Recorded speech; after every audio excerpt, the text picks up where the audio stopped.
Hey, everybody. Welcome to another Purple Insider Extra. Matthew Coller here, along with Sam Ekstrom. And Sam, we have a Super Bowl matchup, the Cincinnati Bengals and the Los Angeles Rams. I can't say that everybody would have predicted these two teams to be in the Super Bowl, but here's what every other team does that's not playing this weekend. They look at the teams that made it and they say, how can we be like them? So, as the Minnesota Vikings look at the Los Angeles Rams and Cincinnati Bengals, what should the first thing that they learn from these two teams' roster construction be?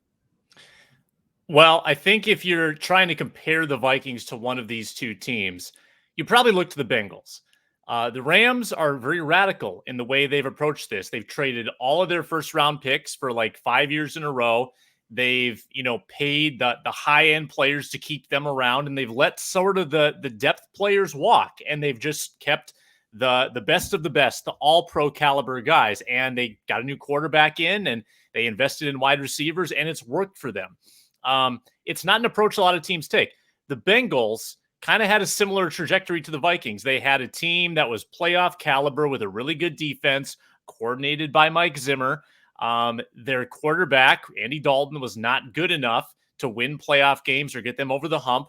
So when the defense started to fade, so did the Bengals. The win total dropped. Marvin Lewis hung on for a couple bad years where they were stuck in purgatory and got fired.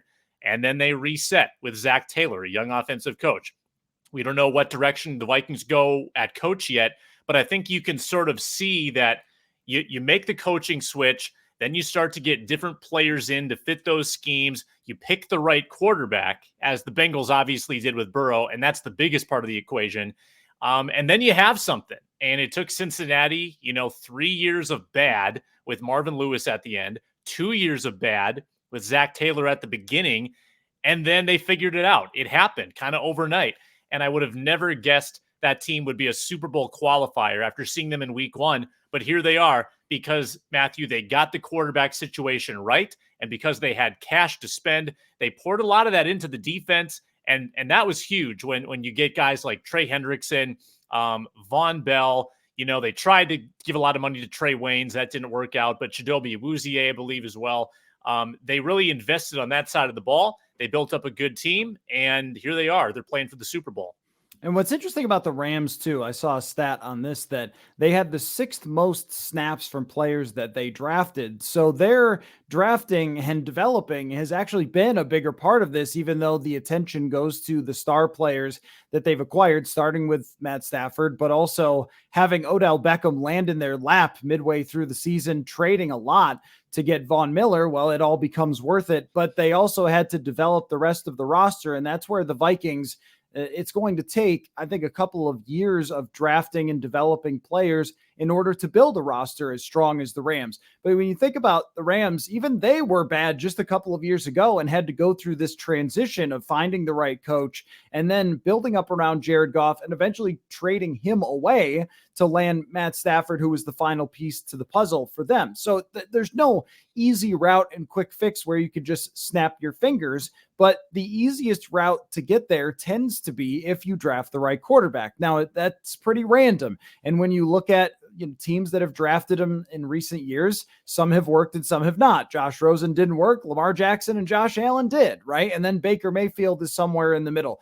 But if you draft a quarterback that hits, then it gives you a lot of freedom to go out and sign a lot of players. Like you mentioned, Trey Hendrickson, who's just been huge for Cincinnati, but they essentially rebuilt their defense by spending on the defensive side and did it quickly to give them just competence enough for Joe Burrow to do what he needed to do. And then also the Bengals said, you can never have too many weapons. They had two good starting wide receivers and said, you know what? How about we give our quarterback one more? And I think this is something the Vikings have really run away from in recent years. KJ Osborne started to develop into a solid number 3 wide receiver, but the Vikings, before having Osborne develop, they really said, anybody can kind of have that number 3 role. And I think it hurt them at times. I even heard Joe Buck say on the broadcast something about, you're only as good as your number 3 wide receiver. Well, Cincinnati and Los Angeles are really good when it comes to their multiplicity of weapons that they have, if that's actually a word.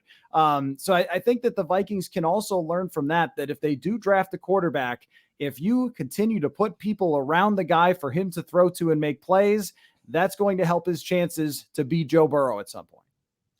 Yeah, especially if that choice is even the least bit mobile. I mean, Joe Burrow is not a running quarterback per se, but he is an elusive quarterback. He's tough to bring down, as we saw in that game.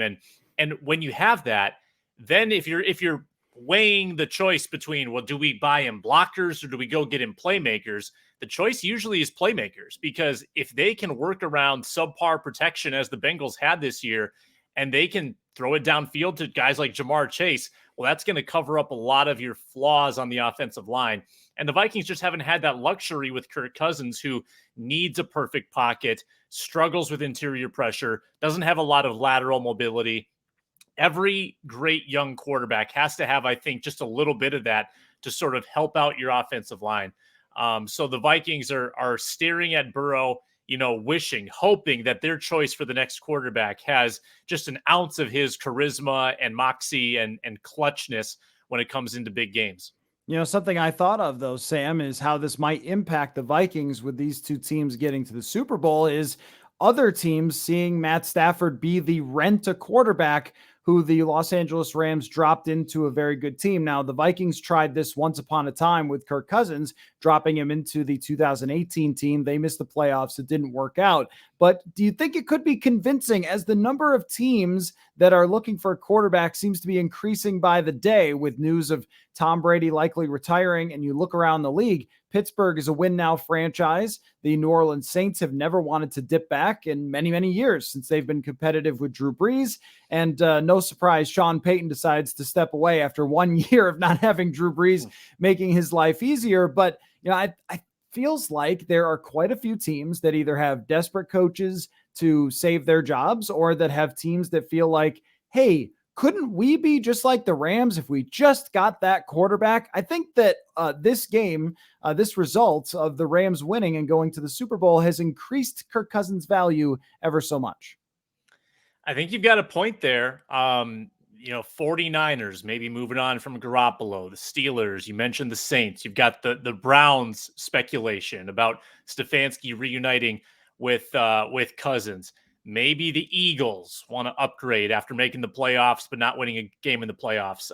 You never know. You never know. And I think the Vikings are certainly going to be seeking those opportunities. So they'll probably talk with every single team we mentioned and more to see if there's any interest there. And I'm sure that there'll be a lot of bargaining going on. But hey, if you generate some competition for Kirk Cousins' services, that's when the deal gets more lucrative for the Vikings, and that's when the Vikings have to absorb much less of that Cousins contract on next year's cap. And if that happens, I'm in the camp that says, great, get the next era started as soon as you can, get rid of the money, and start building around the next quarterback. Yeah, maybe some ripple effects from the Super Bowl that go all the way down to the Minnesota Vikings. Of course, if you listen to our daily podcast, Purple Insider, wherever you get your podcasts, you can hear much longer and more in-depth discussions about such things. So we appreciate you all being here and subscribing. We've seen our channel take some steps forward recently, so very much appreciate all the new subscribers. Thanks for your time, as always, Sam, and we will catch you next time. Purple Insider.